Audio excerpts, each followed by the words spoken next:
I'm Jeff Sikkenga, Executive Director of the Ashbrook Center, and this is The American Idea, where we discuss the ideas, people, and events that have made America what it is today. We believe that by understanding our history and our principles, we can better live up to the promise of the American founding and preserve our ongoing experiment in self-government. Welcome to The American Idea. I want to welcome everyone to this episode of The American Idea. Today we are joined by our guest, Tevi Troy.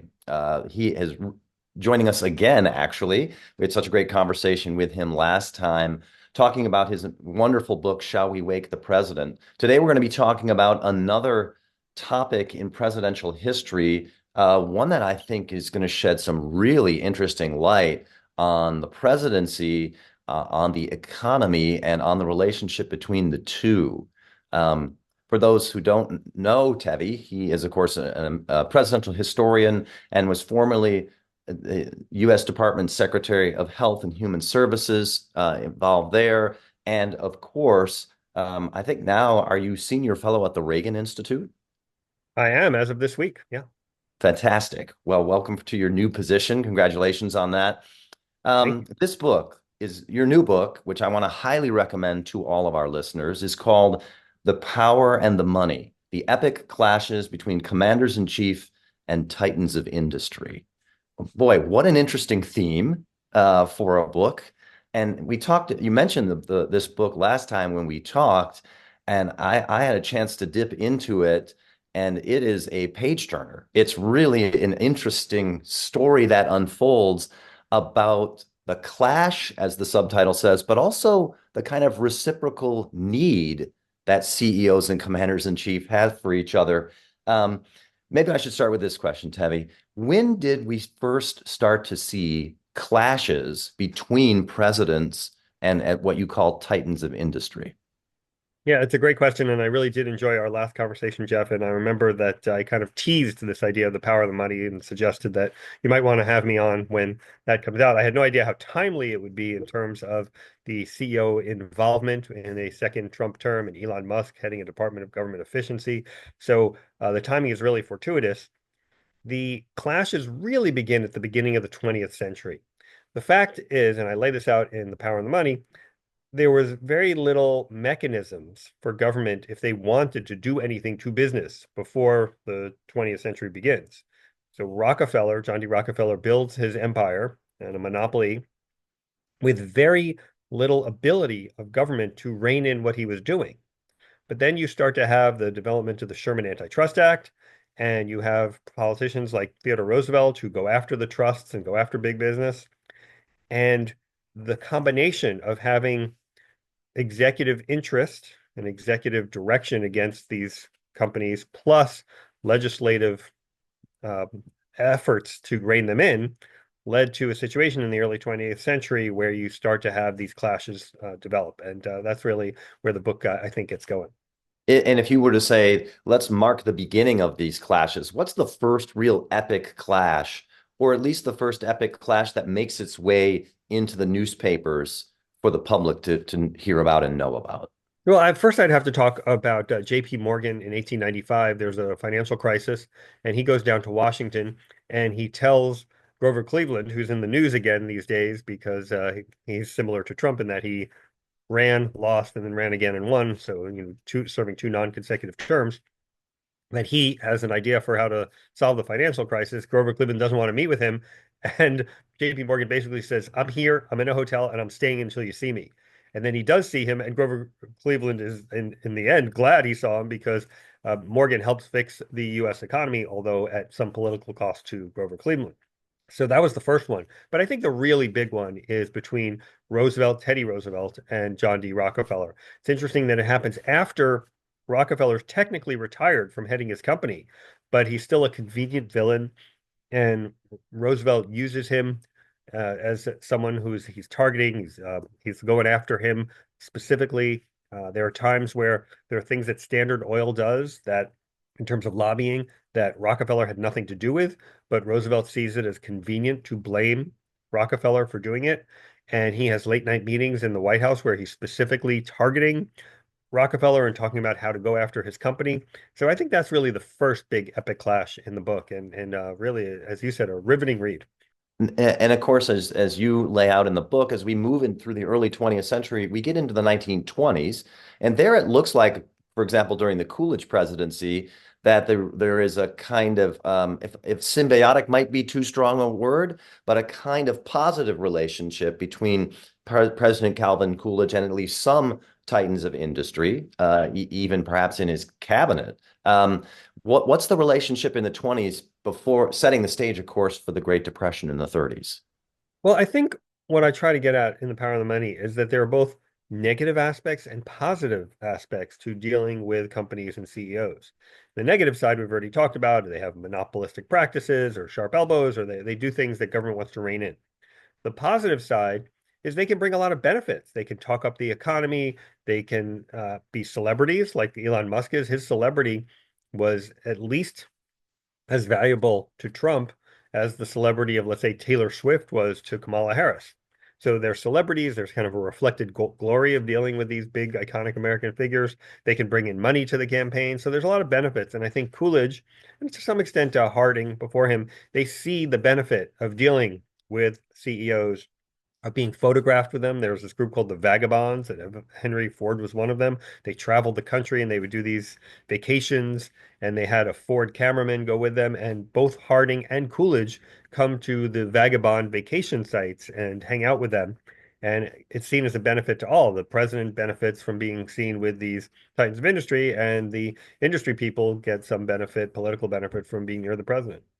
Of course, that relationship, as you talk about, the relationship changes or is more complicated than when we get to the late 20s, the early 30s, the Great Depression, and the New Deal.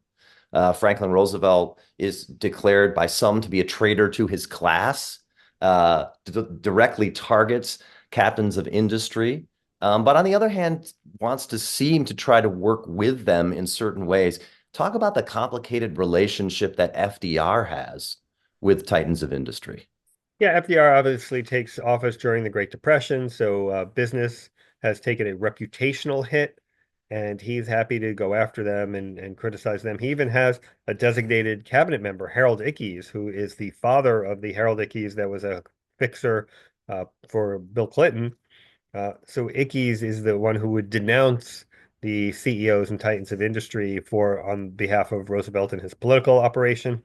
He also has this thing called the Blue Eagle from the NRA, the National Recovery Administration, and the companies that take on whatever government wanted them to do and proudly showed the Blue Eagle, those are companies that are seen to be in good odor with the government. I happen to think it has a slight whiff of fascism, and I'm not the only one who has said that. So it's not just me, lightly using the F word, because I am very careful of using that word inappropriately as it has been used in our political rhetoric in recent years. But that kind of government saying we favor these industries and not those industries, that really is the whiff of fascism. And so Henry Ford doesn't like this stuff at all. And Roosevelt's designated person on these issues goes out to see Ford and tells him, "Oh, well, we'd really like you to get the Blue Eagle." And Ford says, "I don't want to have that darn buzzard on my businesses." Yeah, there really are some interesting clashes between Ford and the Roosevelt administration. Ford really couldn't stand Roosevelt, told anti-Roosevelt jokes. And by the way, if you get The Power of the Money, there's a great appendix that has some of the funniest jokes told by and about CEOs. So it's worth the price of admission right there. But then Ford does turn around a little bit after World War II begins because everybody steps up, even the people who were isolationists beforehand, steps up to support the American war effort against the Nazis. And Ford builds the biggest armaments plant in America and in the world at Willow Run to support the war effort. And Roosevelt even goes out to visit Ford there. They have a bit of an uncomfortable car ride together, but the fact of the matter is they are cooperating on this important thing of getting the needed armaments to the boys who are fighting the war abroad. When you see these kind of clashes, say between a Henry Ford and an FDR, are the clashes caused by personality differences, by ideological differences, by class differences? What do you see? I would say yes to all when it came to Henry Okay. Ford. I mean, Uh-huh. Roosevelt, as we said, was a patrician, and Ford was kind of more of a bootstraps kind of guy. Ford just didn't like Roosevelt, period. He just didn't like his approach to things. And then ideologically, there was a vast divide. So that's not always the case. I would say these days, CEOs and presidents tend to be from the same classes, the upper classes. And that's actually one of the reasons why I think we see CEOs tending to be a little more favorable to the Democrats these days than the policies might suggest, because it used to be Republicans were businessmen, businessmen were Republicans. But in recent years, you're seeing a lot more criticism of companies from both parties, from both Democrats and Republicans.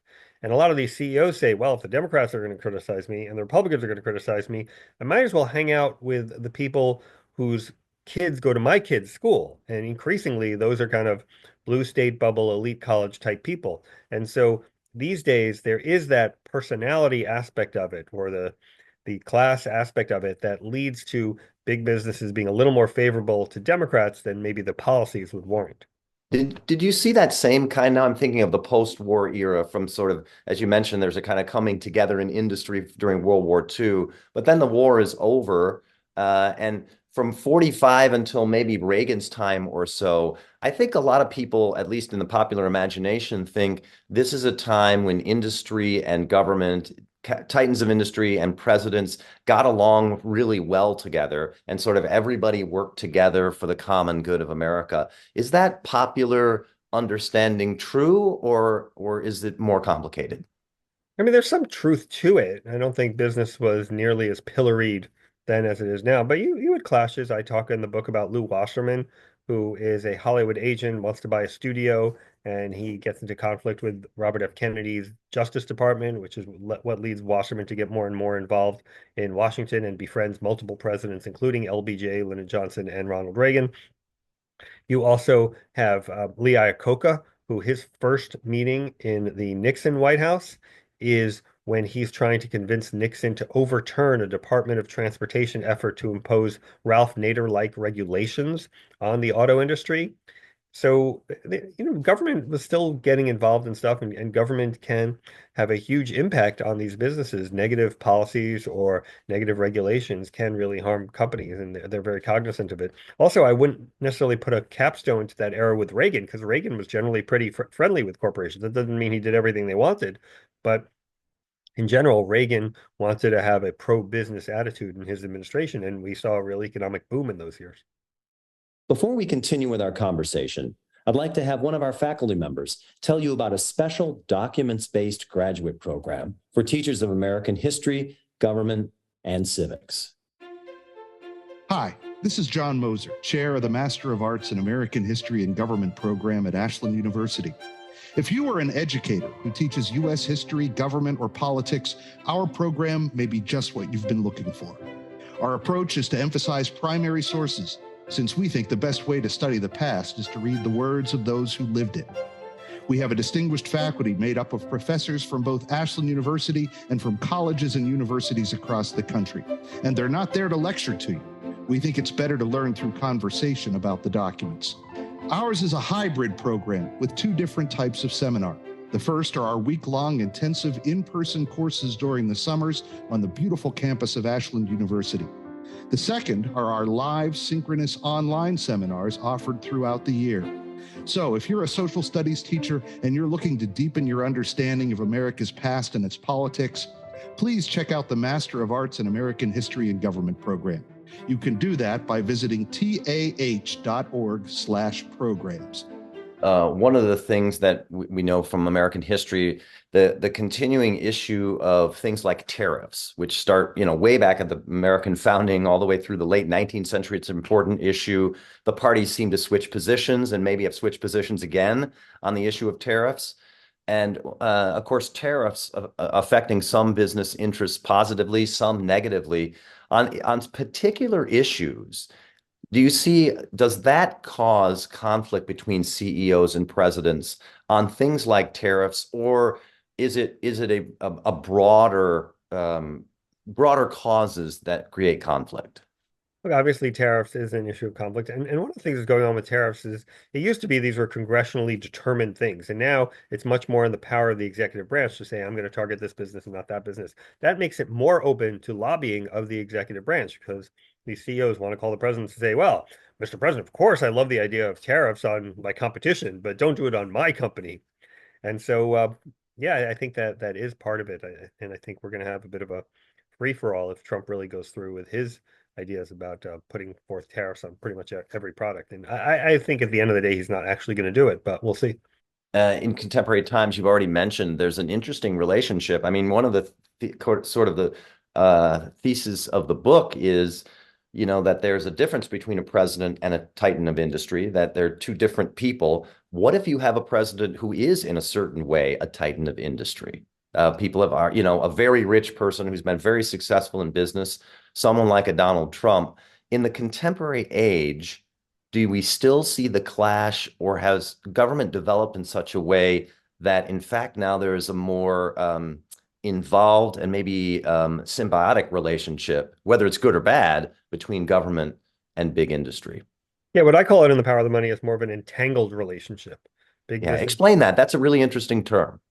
big business and big government are entangled in a way in that there's this massive regulatory state and it affects everything companies do, who they can hire and what kind of products they can sell and what countries they can sell them in and how they can use their energy and what they can do with the polluted runoff from their products. And that means that if you're a company, you need to be incredibly cognizant of what government is doing. In fact, I recommend in the book, In the Power of the Money, that CEOs on their first day of the job need to get in touch with their Washington operatives and see what's going on in Washington. In fact, this was the advice that Bill Gates, who had a rough time with the Clinton Justice Department, he gives to Mark Zuckerberg when he meets a young and somewhat starry-eyed Mark Zuckerberg. He says, get an office there now. And there means Washington, D.C. So yeah, these companies need to be very aware of what the government's doing. The entanglement, though, is that sometimes regulations and the regulatory state provide a benefit to the bigger companies, because as we know, complexity is a subsidy. And the big companies can afford to pay for the lawyers and the lobbyists and the compliance officials that allow them to deal with all the massive number of government regulations, whereas a young up and coming innovative company may not be able to do that. So in many ways, the regulatory state creates a barrier to entry to new companies. So while it may cost Apple or Google or Meta a lot of money to deal with the vast number of regulations that are out there, it's not a crippling amount of money, and they can still make huge profits even as they comply with whatever the regulatory state imposes on them. But their competitors may not be able to rise up and become competitors or at least equivalent sized as long as you have these massive number of regulations that limits their growth. Is there, I think a lot of people are, particularly in recent days with the announcement of the so-called Department of Government Efficiency, that's going to be apparently led by Elon Musk and Vivek Ramaswamy. I think some of our listeners would be really curious to know, is there any historical analogy for a character, a person, a personality like Elon Musk, who is a titan of industry, who's gotten close to a president and now seems to be taking over some of the policy portfolio of the next administration? I think there are some historical analogies to Musk. They're not perfect, of course, but in some ways, Henry Ford was like Musk in that he remakes the automobile. He buys a platform to get his views out there. Unfortunately, it was an anti-Semitic newspaper called the Dearborn Independent. He thinks about running for office, runs for Senate unsuccessfully in 1918, is playing around with the idea of running for president in the 1920s. Tries to convince Wilson not to get involved in World War I. Wilson only sees him because he's Henry Ford and a big deal. So there's some similarities there. Another similar person is Henry Luce, who's the founder of Time magazine, tries to beat Franklin Roosevelt in multiple elections and is unsuccessful. But in 1952, he goes all in for Dwight Eisenhower and provides certain staff members for Eisenhower, provides the support of Time magazine for Eisenhower. And this is interesting, provides the conceptualization of the Eisenhower foreign policy that he puts in Time magazine and ends up being part of the 1952 Republican platform. And then he's involved in the administration to the extent that sometimes they ask him for his advice, and his wife becomes ambassador to Italy. So I think there's some analogies there, but I think Musk is at a different level. is it inevitable when you get this kind of working relationship between a CEO and a president, both of whom are used to being in charge, both of whom are used to commanding and giving orders? Do you find that even the closest friendships between these two inevitably end in conflict, or are there historical examples of really successful partnerships?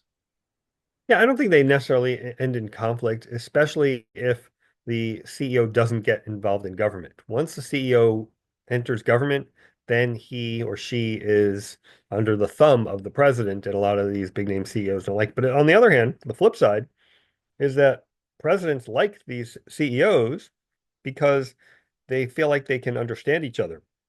They both had massive operations and nobody really is their peer in those operations. Everybody is either gunning for them or needing something from them or both. And so there's what I call in the book the loneliness of leadership. And I think CEOs and presidents can benefit from interacting with one another. And in fact, I tell a story of Lyndon Johnson's White House when Lou Wasserman comes out of Lyndon Johnson's room late at night around 2 o'clock in the morning once, and he runs into Mrs. Johnson and he apologizes to Mrs. Johnson for keeping the president up so late. And she says, "Oh no, Lou, you don't understand. He lives for this. He loved those late night conversations with Lou Wasserman because he was one of the few people that Johnson could view as a peer. And Johnson didn't necessarily view his subordinates as peer. And in fact, he was a pretty rough boss on all of his subordinates, even if they were cabinet officials or the vice president, Hubert Humphrey, whom he abused pretty badly. But Wasserman, he treated like a peer." What about when CEOs join a cabinet? What do you tell us a little bit more about how the relationship develops if a CEO becomes part of the presidential administration? So I think there's a bad history there. And you look at someone like someone like Jack Welch wisely said, "I'm not going to get involved." He knew 10 presidents, multiple presidents asked him to join cabinets, and he said no. But then you look at someone like Rex Tillerson. He was CEO of ExxonMobil, and he does join the Trump administration. Is constantly at odds with Trump and Trump's aides, both at State Department and at the White House. And eventually he's fired by tweet that he discovers while he's sitting on the toilet with a stomach virus in Africa. So Wow. that's kind of a big come down from being the CEO of one of the top 10 companies in the world. I also think that sometimes you have examples like Andy Puzder, who was the CEO of a big fast food company, and he tries to join the Trump administration, but the confirmation process is so painful and it brings out all this ugly material from his divorce. He didn't do anything illegal, but some of it was unseemly, may or may not have been true. I mean, you know what divorce proceedings are like, but it was bad enough that he couldn't pursue being a CEO. So he got being a cabinet secretary at Labor. So he got embarrassed by having this information come out, but he also didn't get the job. So I would advise CEOs to be wary of going in. What about, and I was curious about this aspect of it. You mentioned cabinet officials, CEOs having to get confirmed, of course. Congress and members of Congress and their view of the relationship between CEOs and presidents. Do we find, for example, people speaking out to presidents and saying, "Hey, don't get too cozy with CEOs like that. What are you doing?" Or do we have members of Congress saying, "Hey, that's terrific. I'm glad you're getting that kind of advice from them." Members of Congress, how do they fit into this dynamic? Yeah, I think it's really based on their underlying ideological views of things. So obviously, someone like Bernie Sanders would denounce the millionaires and billionaires who are talking to the president, whereas other, I guess, pro-innovation, pro-big business congressmen would say, "Yeah, that's great that you're talking to Elon Musk because he knows how to build efficiency." So I don't think there's one general rule. Obviously, there's 535 people in Congress, 100 senators, 435 House members, and they all have different views. So I don't think there's one way to typify how it is. But I think by looking to their ideological priors, you'd get a sense of how they're going to view these things. It was striking to me in your book, really striking to me that um, ideology seems to play less of a role than people might think in the relationship between CEOs and presidents. It's not so simple to say you have a left of center president and a right of center CEO, therefore they're not going to get along. It's a much more complicated story than just looking at things ideologically. Yeah, I think it's a good point. But I think the reason is that if you look at these CEOs in general, not always, but in general, their top priorities are the interests of their company. And that's not necessarily an ideological thing. Now, there are some who get into it for ideological reasons. I mentioned Henry Luce earlier. I think Elon Musk, with his opposition to the woke mind virus, has an ideological predisposition that he's trying to pursue. But for the most part, if you're looking for the interests of your company, it's not necessarily going to be along an ideological spectrum. And I think that makes a difference. So look, I'm a historian. I look backwards, not forward. But, Give us a prediction. Help us think but I where will. this trend goes. But I think if you just look at straight line extrapolation, it looks like it's going to get worse because CEOs and companies are getting more and more denounced by government and government officials and politicians in general. But my view of history is that it's not all straight line extrapolation. And so I think we're in a particularly bad moment for the relationship between CEOs, or at least we were until this recent election. And maybe with Ramaswamy and Musk coming in, the star power of someone like Musk, maybe they do some good on government efficiency. So maybe we start to turn things around. And it's important to remember, you're never going to have the Democrats lining up and saying, we love CEOs. Bill Clinton was somewhat friendly to business, and he had a business advisory council. But in general, the standard approach of Democrats these days is to denounce big business. But I think the problem for CEOs in recent years has been that both parties are going after them. And so maybe this starts to turn around with the CEO Trump cooperation in this upcoming term. I would be remiss if we let you go without, you mentioned already some of the great jokes that are in the book. CEOs and presidents, while they share a kind of similar position, you call the loneliness of leadership, and they kind of get each other. On the other hand, there are moments where they just really don't get each other. They can't believe how the other guy thinks or talks. Give us some examples of that kind of funny, almost unbelieving relationship. Yeah, look, I mean, they're just coming from different places. And so Lee Iacocca goes to see Ronald Reagan in the 1980s, and he thinks that gas tax is the greatest thing now. Gas taxes do help car companies in some ways because the money goes to the highway trust fund, and so the better the highways, perhaps the better it is for car owners. Anyway, he's pushing Reagan to impose a gas tax. And Reagan's a free market anti-tax guy, and he says no, and he tells him, my pollster says that if I do a gas tax every time they fill up their cars, American people will say, oh, that's Ronald Reagan's fault that the gas prices are so high. And then the capper is, he says to Iacocca, and that's why I'm on this side of the desk and you're on that side. And I think that was good way of putting Iacocca in his place. Right. Well, let me just again, to our listeners, highly recommend this really fascinating new book out by Tevi Troy. It's called, again, The Power and the Money, The Epic Clashes Between Commanders-in-Chief and Titans of Industry. You are going to love this. It's a great read, a great story that is being told, and I think an important story. Tevi, thanks again for taking the time to join us on The American Idea. Great. Always happy to do The American Idea. Thanks for having me. And I'll let you know when my next book's coming. Looking forward to it. Take care. Bye. Thank you for listening to this episode of The American Idea. If you enjoyed this episode, remember to subscribe at Apple Podcast, Spotify, or wherever you get your podcasts, and leave a 5-star review. If you want to learn more or get involved in Ashbrook's vital work, visit our website, ashbrook.org.